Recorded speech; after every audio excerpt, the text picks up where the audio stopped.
हा मुरुम मोहन शिवाजी रेवंडे, विठ्ठल शिवाजी रेवंडे आणि अजित विठ्ठल रेवंडे सरपंच यांनी चोरलेला आहे.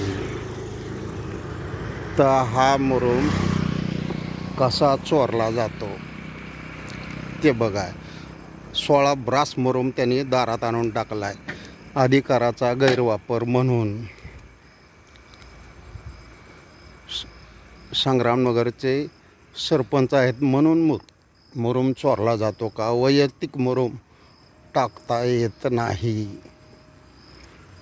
वैयक्तिक मुरुम कसा टाकला त्याच्याबद्दल ग्रामसेवकांनी चौकशी करावी. कोरबू साहेब, तुम्ही याची पूर्ण चौकशी करा आणि जेवढा मुरुम आणला आहे त्या दंडाची रक्कम आणि मुरुमाची रक्कम हे त्यांच्यावर लागू झाली पाहिजे.